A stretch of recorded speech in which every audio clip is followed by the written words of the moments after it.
Hey, welcome to the latest episode of The Invisible Men. Hey, Nique, how are you? Hi, Ian. I'm great. I'm great. I'm excited to have some young blood on the program Yes. today.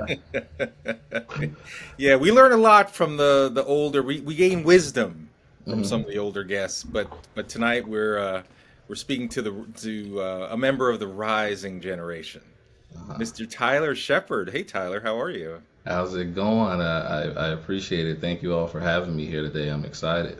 Yes, and Tyler actually is in the business of actually providing his wisdom to the rising generation below him. He's the Yeah. director of student support at Benedictine College, which I can't wait to speak more about, as well hmm as the Freedom Fellows Yep. program, an Yep. initiative that Tyler conceived and is now running at Benedictine, which is great.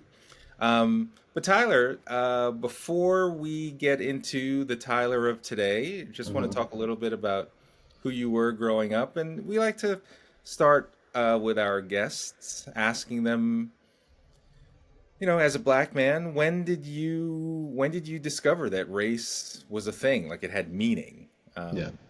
in Yeah. your life? Well. First of all, once again, thank you all for having me here today. This is a pleasure for me because I'm a big fan. Right. I've been following the Invisible Men for some time now, so it's a pleasure to be here with you all. But as far as growing up, so I was born and raised on the far south side of Chicago, in a neighborhood called Old Gill Gardens. So a neighborhood of two-story apartments next to each other, a housing project um, that was developed in the 1940s as an area for black returning World War II veterans to live basically, and it was a thriving area for a long time, much like many other places.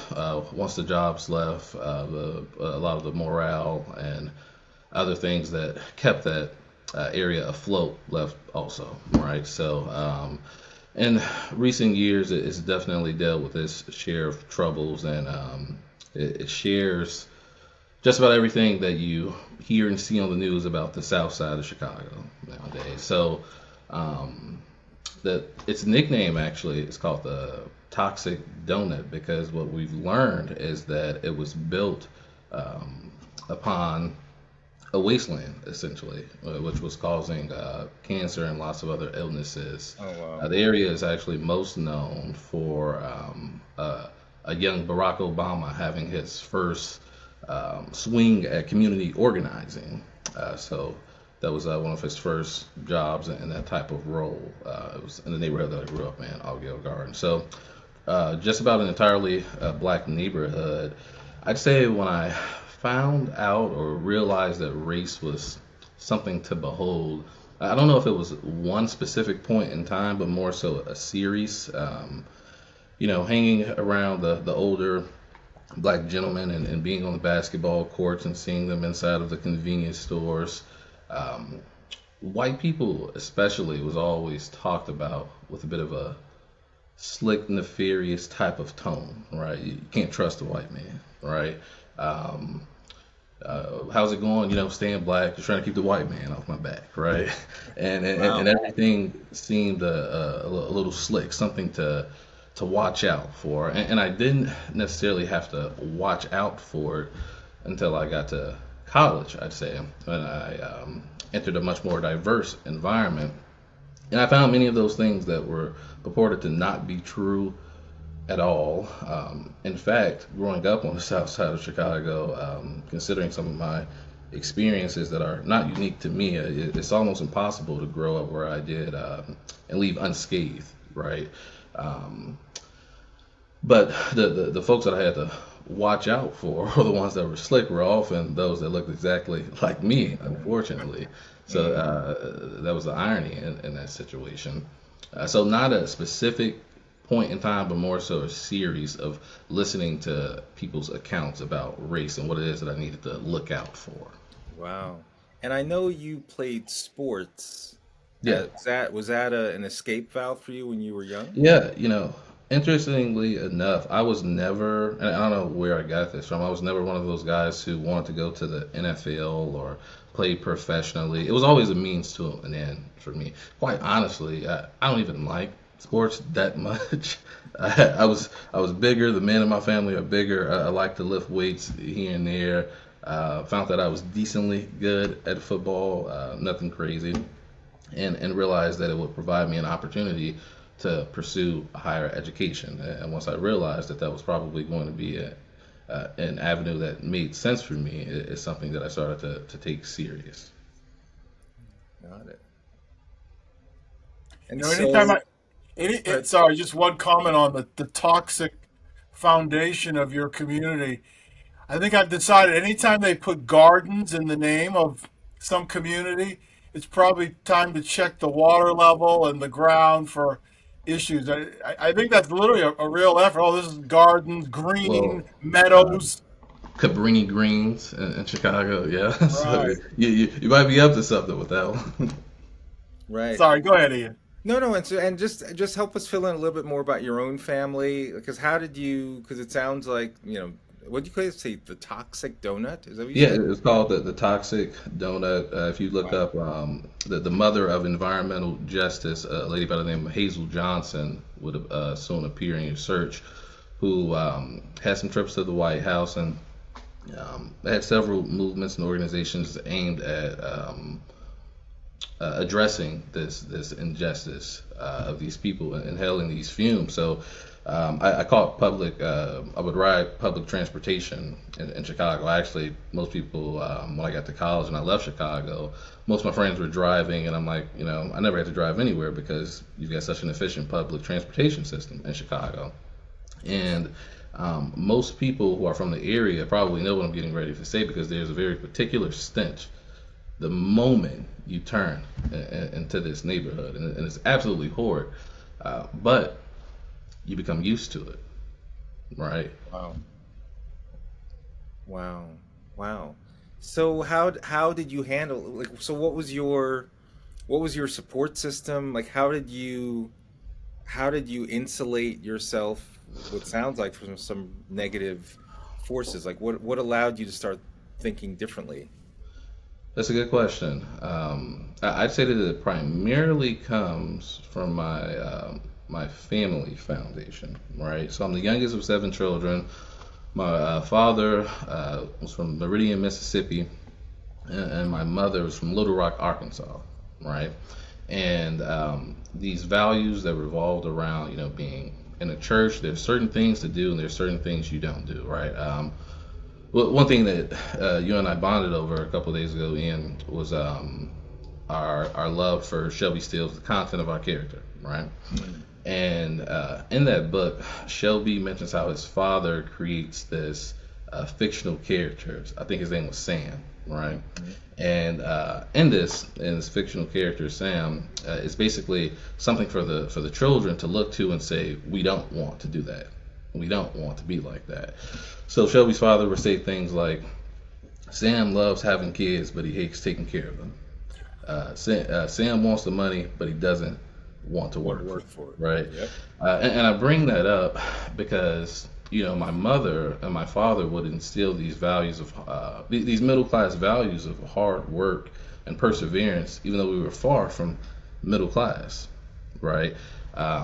And those were something that I continued to aspire toward, even though we weren't in that position, right? So although we lived in a neighborhood where we didn't have much, the house was always clean, right? And the place were always set, and we were eating dinner together.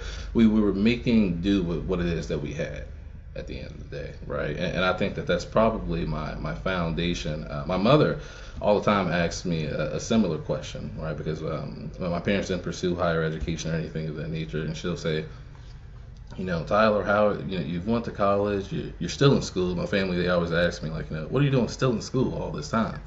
And and she'll ask me, well, she won't ask, she'll just say, I don't know where you got that from, because it wasn't from me, it wasn't from your father. And I always remind her that I got it directly from her, right? It's what I told your students at Vertex Partnership Academy, is that it's not what you see, it's how you see it, and that's what Mm, you'll get in life. So what I saw was my mother not taking no for an answer. What I right. saw was her working extremely hard. What I saw was her putting her best foot forward. What I saw was her making entire Thanksgiving meals on a hot plate when the gas was off, a two-part hot plate that you plug into the wall, right? So it was always this idea of, make the best of what you have. And in the words of MLK, sweep streets like Michelangelo painted pictures, right? So you do whatever you can do to the best of your ability. And I think that that's something Yes. that I really hold dear. Yeah. I know, Nike, you have a question, but I do want to hone in just for a moment on that phrase because you did really hammer it home. It's not what you see, it's how you see it. Can you talk a little bit about that and how it Yeah. affected your way of, always being able to see a different reality for yourself?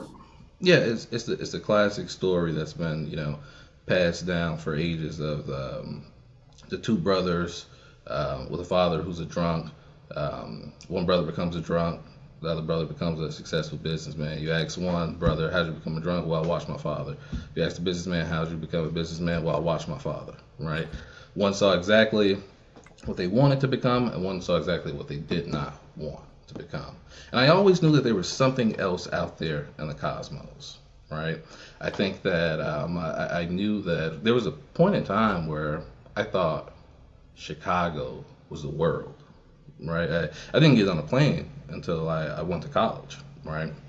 And I drove there the first time. It was like my third or fourth year in college. It was my first time on a plane. Being in those types of environments can really warp your mind. I have this very distinctive memory of being about 12 years old, playing in the fields with a friend, and that friend telling me that his uncle died. To which I directly replied, "Do we know who shot him?"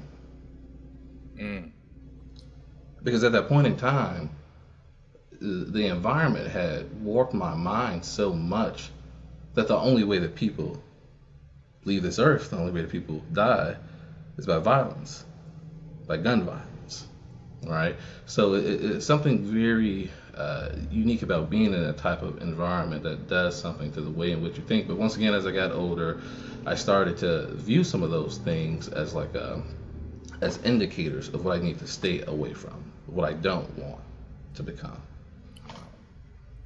You mentioned your mom talking about you're always in school. Now, if I'm not mistaken, Tyler, you're in school now, still doing a doctorate in education. Is that correct? Yeah, educational leadership and policy studies over at the University of Kansas. This is year four, dissertation. I just turned in my second chapter about 3 or 4 nights ago. So I'm working on chapter three, which is our methods section right now. Well, tell our audience why. Why are you Yeah. pursuing such a complex, challenging, right. advanced degree? Answer your mom's question. Yeah, Why are you and still answer in my school? question, why am I still doing this? You know, and it'll go back to my childhood. I feel like I'm catching up right now, right? I've always been inquisitive. I've always wanted to learn and to pursue more. I bounced around. I went to a couple of different high schools for various reasons. Um, and the high school that I graduated from is called Hales Franciscan. It was a private school. That was a really good school to be in, right? But before that, I had went to the neighborhood schools, which wasn't very good. And I met a group of friends at the private school that also went off to college. And I tell this story to them that while I had friends growing up in my neighborhood, those were the first group of friends that I could be myself around, right? Mm, Because the friends in my neighborhood, everyone was tough. People had walked around with guns on them. You couldn't laugh about certain things. The only thing that was cool was doing drugs, engaging in illegitimate activities, being a womanizer. Whereas when I go to this other school, I can relax a little bit, right? I can take a deep breath Fun was us going to the drive-in at Sonic and getting half off slushies and just hanging out, right? Just being a kid. Just being a kid. And I bring that up because for all those years prior to that and before coming to college, I've always loved reading, and I've loved poetry. At a young age, I would commit poems to memory, but I hid it. I hid it all, right? I wouldn't tell anyone because you don't do that on the south side of Chicago. That's not accepted. That's not what's cool, and it's part of it's a microcosm of a much larger problem. A youngster walking around with a book is considered lame. It's considered something that we shouldn't be doing, right? So why am I still doing this right now? Well, I'll tell you, like you, I'm catching up, and I'm enjoying it. I'm enjoying every moment of it. Brilliant. You did a masterful job of explaining to Ian and I, but also to our audience, what that peer pressure is about Yeah. in urban communities where academic excellence is frowned upon. I mean, you really brought that to life. No, I appreciate it. I think that a much larger problem to go back to Steele's book is that we've embraced Sam, right? Sam used to be something that we ostracized, and every community has Sams, but I don't think that every community embraces Sam to the extent to which that we embrace Sam, right? We tell Sam to be your true, authentic self and to create space for whatever it is you want to do and believe, and that the world is your oyster.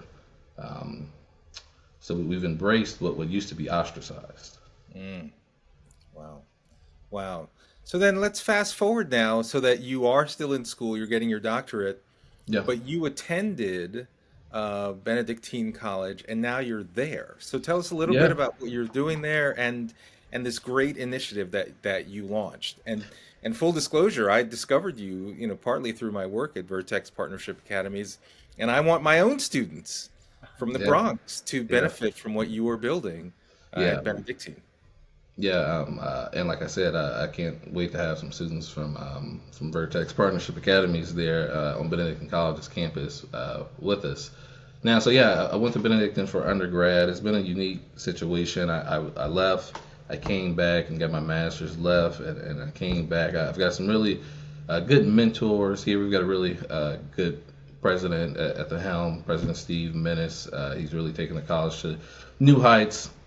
And our team of vice presidents and our deans of students, Joseph Words, they are a group of people who support me and what it is that I'm trying to do at the college. And that's probably the main reason why I keep finding myself back at the institution, because I'm surrounded by good people who are willing to support really good initiatives. So, yeah, Benedictine College is a small private residential liberal arts college here in the Midwest, in Atchison, Kansas.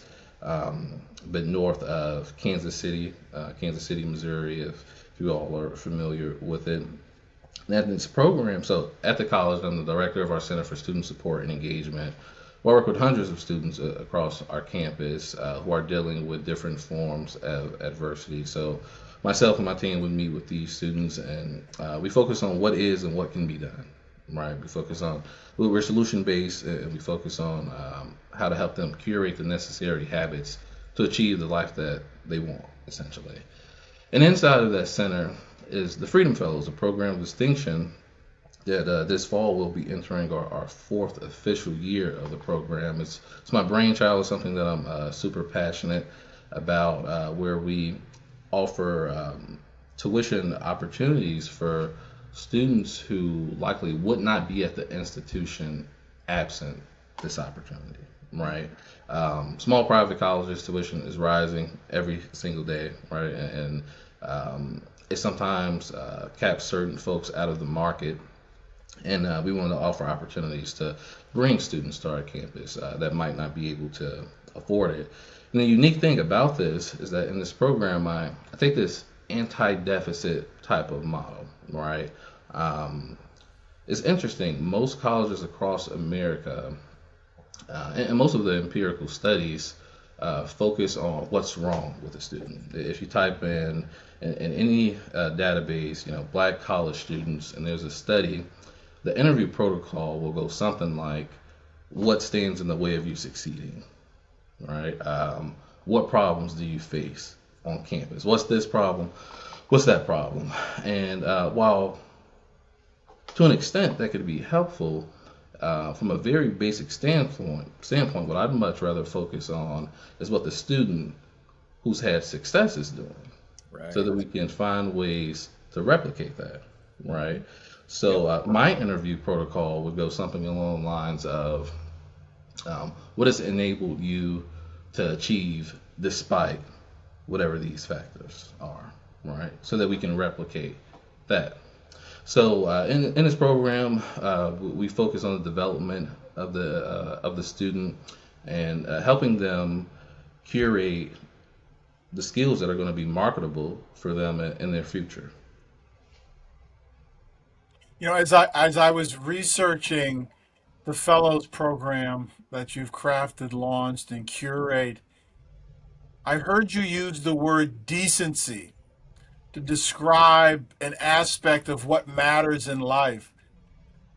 How do you think about decency in sort of the day-to-day lives of the young people that are in the fellows program? So that's a good question. When I think about decency, oh, how can I put this? I I feel as though there are values. When I mentioned those middle class values earlier, there are values that we've taken a very, in a societal base, we've taken a very sophomoric viewpoint of saying, I want nothing to do with those Eurocentric Western viewpoints and standards and ways of being and thinking, that all these old men, these decisions that all these old men made before I even had my rights, right? So we say off with all of those things. But I tell students all the time, no, there's something about shaking someone's hand and looking them in the eyes, right? There's something about saying yes, sir, no, sir. There's something about students have something that I call, I've coined the term for them, the cool jacket. A lot of young men have on what I call the cool jacket, which is like, I don't, I'm not showing that I'm passionate about anything. I'm holding back my interest. I'm not going to get too happy. I'm not going to get too sad. I'm going to act like I don't really care about everything. And there's this mantra of, I'm here on my own by myself. And I'm like, well, that's not true. Everyone needs someone. And when you look up, I'm sure you can find that there was a security guard at your school. There was someone at the bus stop. There was a teacher. There was somebody in the church. There was someone who was there for you, right? So once again, when I think about this idea of decency, I'm talking about how one carries themselves, how one engages with their fellow citizens, and how they exhibit themselves on a daily basis, right? That's your pull up your pants. That's your not wearing certain things on your head when you go out of the house. That's acknowledging people when you walk. It's all basic skills. Brilliant. Yes, so important. It's remarkable that in crafting this program, you've gone beyond just the academics. And I saw some interviews with some of your fellows, and just to a last person, the impact that the program has had on them is off the charts.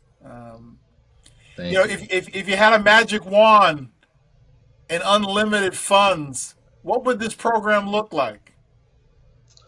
Oh man, if I had unlimited funds, we the first thing that we do is we'd expand the program. So I think that right now we probably accept 6 to 8 students every year. It's a small program. It's a small college. Benedictine College has about a little over 2,000, about 2,200 students on our campus. So unlimited funds, the very first thing that we do is expand the program so we can accept more students. And another thing that I do is add to the list of experiential opportunities that we offer, right? There are students in this program, more than a dozen, who the first time they got on a plane wasn't going on a Freedom Fellows trip, Wow. right? So we're opening students' eyes to the possibilities of and the wonders of the world, right? So a major thing that I'd likely do is expand those experiential opportunities to take students different places. I was telling Ian that I take the sophomore groups on their second year to Montgomery, Alabama. Right, so we visit Montgomery and Selma, and we visit the Edmund Pettus Bridge and the different museums that are there. Our plan is to take the senior group on a trip to DC. So I'd like to replicate those type of opportunities and probably hire a bit more staff so that we can keep growing. So you have a little bit of help. What's the role of faith in the program itself? Well, Benedictine College is a Catholic institution under the Order of Saint Benedict, and being at a Catholic institution is, and I always have to explain this to students. You don't have to be Catholic to be at the institution. You don't have to be Catholic to be in the program. I'm not Catholic, and some of my staff isn't Catholic, and about half of the students in the program aren't Catholic. But the unique thing about being in the program is that there's a lot happening on our college campuses all across America, and there's a lot of rhetoric that we kind of get to put the kibosh to because it's just simply not accepted in this institution, right? So I tell students who grow up Baptist or non-denominational, it's almost easier to practice that in this Catholic institution than it is to go to a secular institution, right? Now in the program, we take this ecumenical approach of like, okay, here's this scripture, let's read this, because there's some students that don't necessarily have a faith background, but we read scripture together, we analyze it, we talk about the stories that come before and after it, and we find ways to apply it to our lives in the very same way that we do with much of the other literature that we read in the program, right? Got it. Nique, I'm thinking that your speed round might be the. Well, I'm looking behind young brother, and I see two books. One says King, and the other has Malcolm's face on it. So I think you're Uh, absolutely right, Ian. And Tyler, you've seen a few episodes, so I you know have. what the speed round is. So we'll start with our classic, Malcolm or Martin. Tell us who you choose and why. Uh, that was tough. I think I'm a big fan of Malcolm. I think that we talk about his being a revolutionary man, and I like to talk about him as an evolutionary man, considering how his ideals changed over time. All that to say, I'm still Martin Luther King Jr. all the way. I think that his approach to adversity and the Christian ethos is something that I hold dear. So Martin Luther King Jr. Very good. Drake or Kendrick? Um, I'm probably gonna have to go with Drake. I'm not a huge fan of Kendrick Lamar. I have been in the past. He has an album called "To Pimp a Butterfly" that I really liked, where he's talking about life in the inner cities. I'm not a huge fan of either. I should say that as a disclaimer. But in this entire beef that they just had and a back and forth, there was a lot that came out about both of their private lives and the different things that they were doing in their private lives. So that leads me to say Drake. Elon Musk or Steve Jobs? Hmm. I'm probably gonna go. That's a tough one, actually. Um, I'm probably gonna have to go Steve Jobs simply off of the way that they revolutionized the way that we use technology today. Uh, they were first in line. Very fair. And lastly, Joe Rogan or Tucker Carlson? I probably have to go Rogan.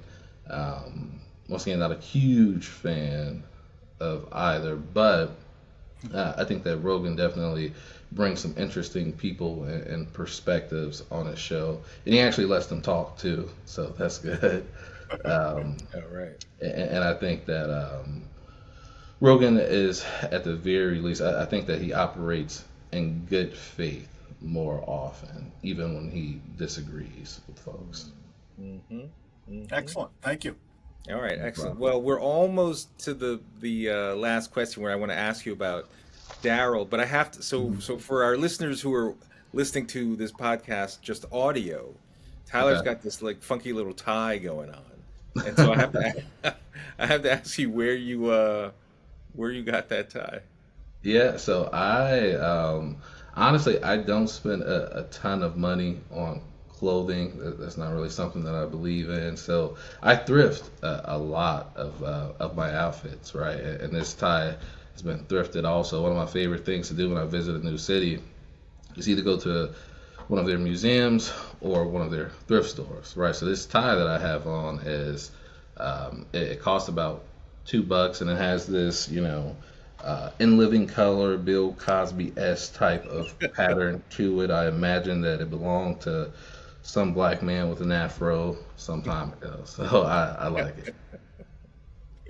I love it. I love it. Tyler, you're such an impressive young man. So, well, I wanted to ask you, you had this amazing experience growing up in Chicago.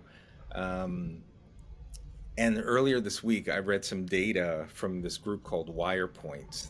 They produce a lot of information around Chicago and Illinois, and they Yeah. reported that there are 80 schools throughout the state of Illinois.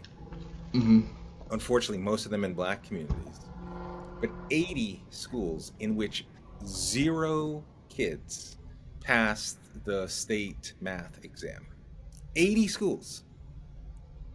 There are about 25 schools where zero kids pass the reading exam. And what's interesting about these schools is that they're about 70% of the kids still graduate, right? So not only are they not educating the kids, they're just passing them along and giving them a degree. So the reason I asked that is, as you know, having watched this show when Nique and I conceived The Invisible Men many years ago, we created this imaginary, Darryl, this imaginary young man who lives in forgotten USA.